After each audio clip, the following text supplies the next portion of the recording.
So this is one in a small series of video lessons called condensation polymers or condensation polymerization. And here I look at polyamides. To make a polyamide, you need two different monomer molecules. Here we see a dicarboxylic acid, a molecule with a carboxyl group or carboxylic acid group at both ends. The bit in green in the middle can vary, so we can have lots of different dicarboxylic acids and therefore produce lots of different polyamides. And along with that, we need a diamine.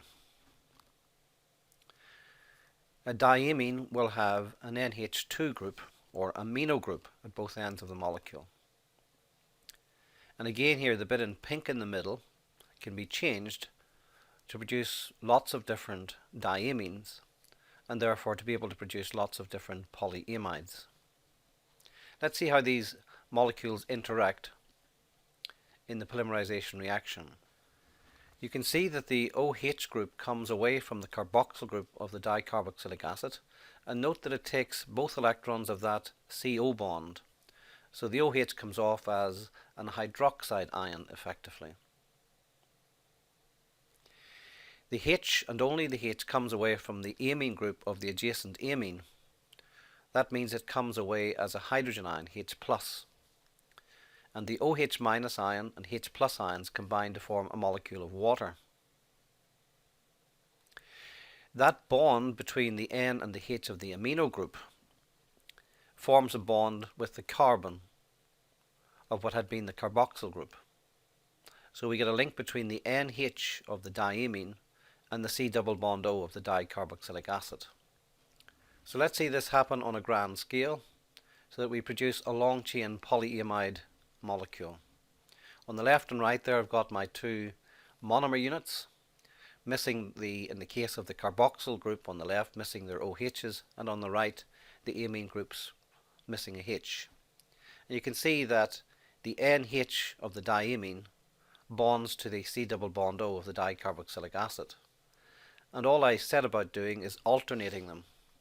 In comes the part from the diamine, with the H's of course missing from the amine groups, and we alternate. In comes the dicarboxylic acid with the OH groups missing from the carboxyl groups, and we're getting lots of so-called amide links produced.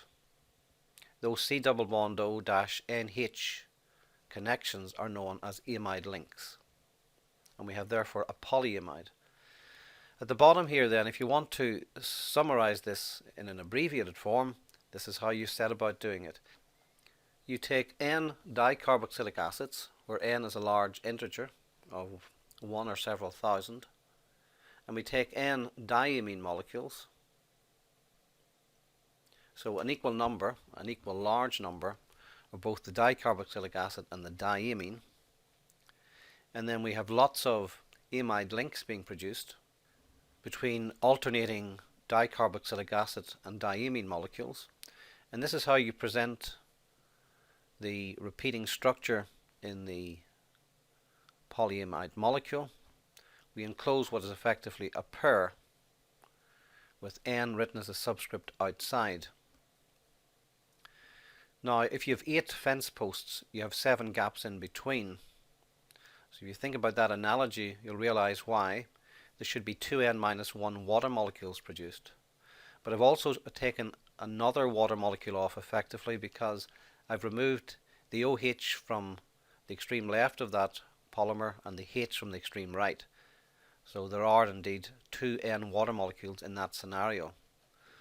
Now below you can present this in an alternative way. Leave the OH on the extreme left and the H on the extreme right of the polymer, and then indicate that you have 2n-1 water molecules.